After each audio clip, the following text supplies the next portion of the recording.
Yeah. What's up, guys? Hey, what's going on? And we're back with another episode of FightCast, and I'm your host, Darion Terry. So, what's going on in the news today in the MMA world? Really, a lot of pandemonium of what happened after UFC 229 went down. Obviously, the whole jump out of the cage move was cool. I thought it was awesome, and I think a lot of people actually did like it going down like that, just because you get the true emotional side of Habib, and you go ahead and get him flying like an eagle out of the cage and soaring to go ahead and get one of Conor McGregor's henchmen in the audience. And so it adds to the detail of the whole fight. I thought that shit was awesome. Here's the thing about it: if you do a flying kick outside the ring, and it's at a sporting event already, there's fights in every sport. There's fights in football. There's fights inside of baseball. They charged the mound inside of baseball. Huge fights, both teams, huge rallies. There was just a fight in basketball with the Lakers and the Lakers and what was it? The Houston. I'm thinking about the Astros, but you know what I'm talking about. Big old fight. Basically, Rajon Wando. Basically just trying to clip people, trying to clip Chris Paul, all this kind of stuff. This shit happens. It happens. It's sport. Okay, the thing is about it, things get emotional, things get flared up, and shit goes down. Okay, so the best thing about it is that you get to see that, and it actually adds to the sport. It adds to the whole adrenaline rush of it, and so it's not that big of a deal. So let's not make it, people are like, oh my gosh, are they going to strip them? Like, what? Strip? Why? Okay, like literally, this stuff happens at sporting events. Like, that's not the first time there was a fight that broke out at a boxing event in the crowd. That's not the first time anything else like that happened. I mean, if anything, just punish the guy that hit Connor and then have it be like that. But otherwise than that, it doesn't need to be vicious, and that's what I really mean by that. Like punishment wise, nor it doesn't hardly need, just a fine for a beat because he didn't even hit him.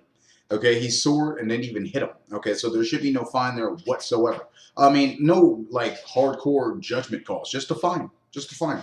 Okay, if you didn't hit the person, the only person Connor got hit, fine and punish the person that hit Connor. That's how you got to look at it. That's what you want to do. All right.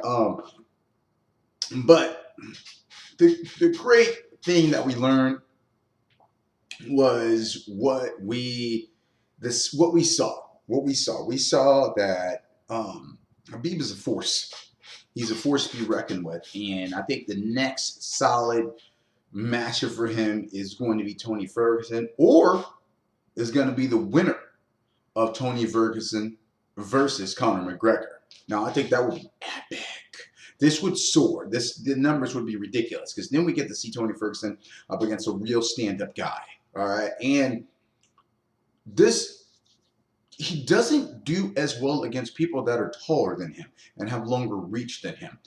Tony's been clipped before, but he always bounces back. And see, that's the thing is about it. Let's see if he's going to bounce back from a Conor clip.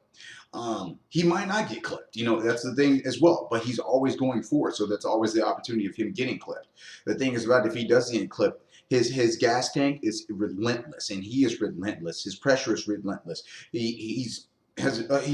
Oh my gosh, he's a collegiate wrestling All-American. His jiu-jitsu is fucking on point. All right. Anybody like that is going to be a huge threat to Conor. Anyone that's bigger than Conor is going to be a huge threat to Conor. Okay, so that's the thing.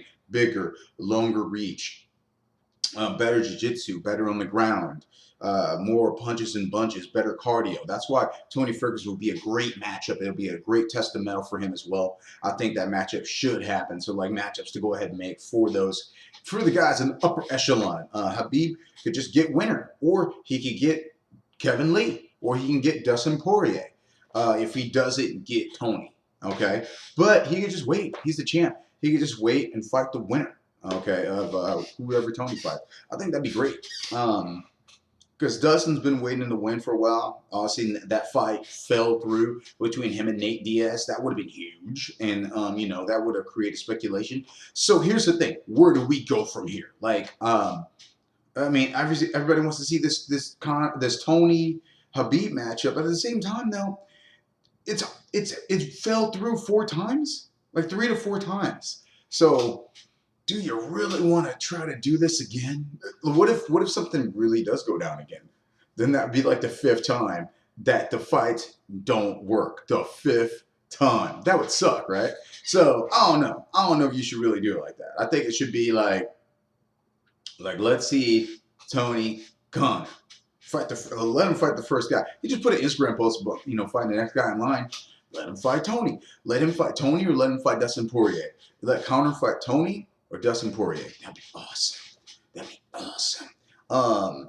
So next thing is coming up, guys, because we want to go and talk about the next cards are actually going to be coming up. As of right now, we have UFC Fight Night. That's going to be coming to you there out of Moncton, New Brunswick. All right, so it's actually going to be going down. Main events is going to be Volkan Ozdemir versus Mr. Smith here. So let me try to look at the matchup sticks on this, because man, Smith's been on a fucking tear, like a true tear. Let me look at this. I am drinking coffee with milk, and basically the coffee has no sugar and no cream, and the milk is almond. So good for you. Anthony Smith is basically currently ranked number 10 at light heavyweight. His record is 30-13. Isn't it crazy that this guy just like emerged onto the scene? He's literally 30-13. He's going to be going against Volkan Ozdemir. This guy's ranked number 2, 15-2. We saw that horrifying beatdown that DC put on him in January. But at the same time, though, he's back and he's proven, I mean, he could do things. He could do things. I don't know what he's... Anthony Smith, here's the thing about Anthony Smith. Anthony Smith is on damn tear. 30-13. He actually has way more fights than Volkan Ozdemir. But the crazy thing about it, he's just now emerging. And that knockout that he just had that knockout against Machida, and so that just put him on the map. Rua, that put him on the fucking map. And before he knocked out Rua, he knocked out what's his name? Oh gosh, hold on. We're gonna look this up because this is cool. Anthony Smith has knocked out some legends going into this whole bout. Now he's number 10, going against number 2. That's a big kind of move, like. I think that he should be ranked higher. I mean, obviously he's number 10. Now, he has beaten the hell out of. Here's all the guys that he's beaten the hell out of. All of these are knockouts. That's the crazy part about this shit, right? All right, so he's knocked out Hector Lombard. All right, knocked him out. After that, he had lost to Diego Santos. Okay, but that was like fight of the night. You know what I'm saying? Like it went like the distance. After that whole ordeal with Diego Santos, he moves up, goes to light heavy, right? All right, so this is like when he's like, feeling the strength. He's got everything. Knocked out Rashad Evans in the first round with a nasty knee. Nastified knee. After that, he goes against Machida. Not Leon Machida, but Rua. He going against Mauricio Rua. What? He embarrassed. It was terrifying. Rua was up against the cage and he was knocked out. It was terrifying to watch. So that's the great thing about it. Now he's going against Volkan Ozdemir. He punched his ticket there with that Rua matchup, okay? Because he's just been on a tear ever since he made it to light heavy. And so I think that he's going to be okay. If you go ahead and take a look at this, like logistical wise, I think he's going to be okay. And so the Volkan matchup. Other fights on that card, I'm going to call it though. Here's what I'm going to call it. Because I like to go ahead and do calls on this. I got Anthony Smith. The reason why I'm going to take Anthony Smith is because his knockout power is ridiculous. I know Volkan's knockout power is ridiculous. I know it is. But Anthony Smith has a crazy-ass chin. All right? I don't know he's going to get hit like that. I think he's going to take that shit and keep going. And I think somebody's going to get dropped in this motherfucker. And I think it's going to be Volkan Ozdemir. All right, so I'm going to go ahead and take the underdog inside of this matchup. I'm going to take Anthony Smith. I think he gets it done. I think he gets it done early. So then we're going to go ahead and go down the card. So let's go all the way down the card. Just going in to all the matchups. They got a co-main event. The co-main event, hold on, let me look at this here. It's going to be Mr. Johnson versus Lobo versus the King Lobo. Artem Lobov, the Russian Hammer, is going to be taking on Michael Johnson. Michael the Menace Johnson. Man, Michael Johnson cut down to feather, and the thing is about it, he's 19 and 12. He cut down to featherweight, and I like him there, but I don't like him there. I mean, if you look at Michael Johnson and his development, his resume at lightweight, it's redonkulous. Like he's beaten Dustin Poirier, he's beaten Tony Ferguson. Literally, he's legitimately clean Dustin Poirier's clock. He's knocked out Dustin Poirier, who's right now inside the top 3, 4, or 5, right? Obviously, he's beaten Tony Ferguson, who's was the world champion, and now he's ranked #1. All right, so he's has all these great wins at lightweight, but now he's in feather, and so if the suck down, if the weight cut is good every single time, he's going to be a menace at featherweight, a true menace there. But the thing is about it, I don't know. I feel like he should just go lightweight, just keep going lightweight. I mean, Khabib, yeah, that was a horrifying matchup for him, but Khabib does that to everybody. Okay, when Khabib went against Michael Johnson, Khabib does that to everybody. He breaks them and then submits them in the 4th. And it just happens. It just happens like that. Either does that, or you just get beat the fuck up for 5 rounds. All right, and so it's just gonna be that way. So, but Artem Lobov, all right, Artem Lobov is 14 and 1. All right, and the things about King Artem, the Russian Hammer, is this is a horrible matchup for him. Like he does not move correctly. Like a very stiff dude. Can't get it out, He's one of those guys that like literally it looks like he's always calcified or something like that. It looks like he always has like a buildup of lactose inside his muscles because he just does not move well at all. Very stiff, dude. It's just slow. He get picked apart against Artem Lobov. This is not. I mean, Artem Lobov is going to get picked apart against Michael Johnson. This does not look good whatsoever.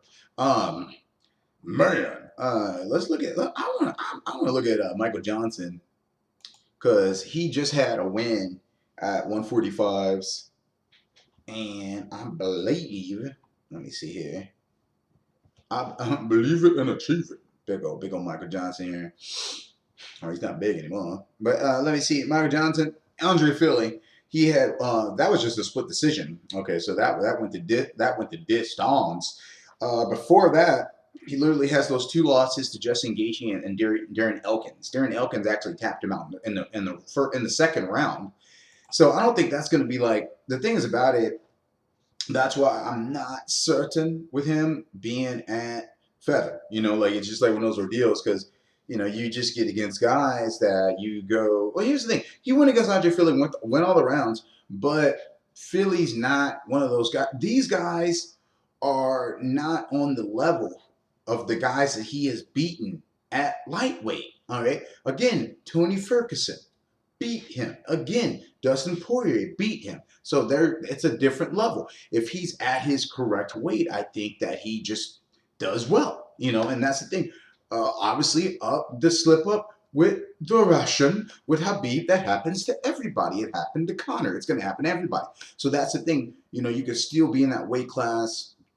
Go wrestle at the Olympic Training Center if you ever go against Khabib again. Just go wrestle with those guys for 2 months and then take the fight. Best advice. All right, yeah. Go wrestle with Jordan Burroughs for 2 months and then take the fight. All right, you got to do something like that if you're going against Khabib. You just have to, or you're just going to get smothered.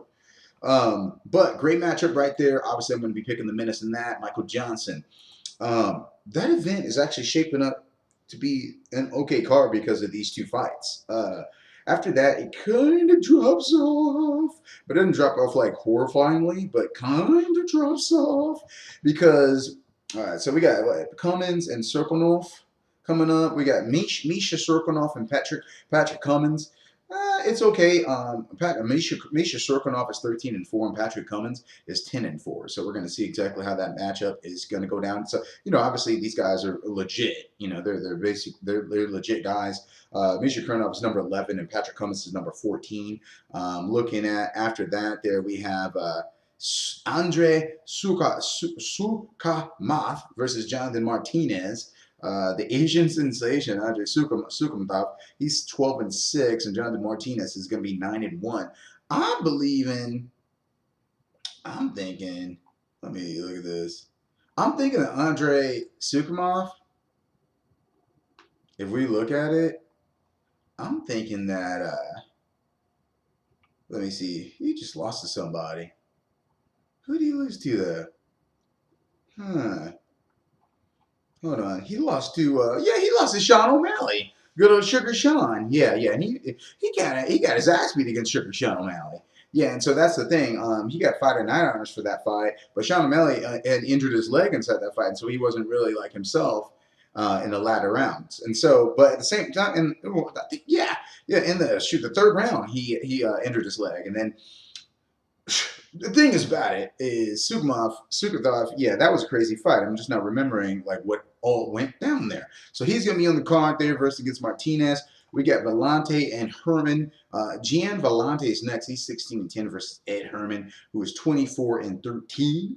And then after that, on the main card, the first fight, it's going to be Alex Garcia. The Dominican Nightmare, big ass buff Dominican dude. He's 15-4 versus Court McGee is 19-6. So that should be a good fight actually. I'm gonna take Court McGee in that one, just so because I think that was gonna be the best matchup on that shit. So actually a pretty cool prelim show because I like Nordine Taleb. Nordine Taleb is he's an awesome fighter. Like he can get the job done basically. He's really good to watch. He has great stand up. Pretty good Muay Thai. Nordine is from France. He's 14-5. He's going against Sean Strickland, who's 19-3.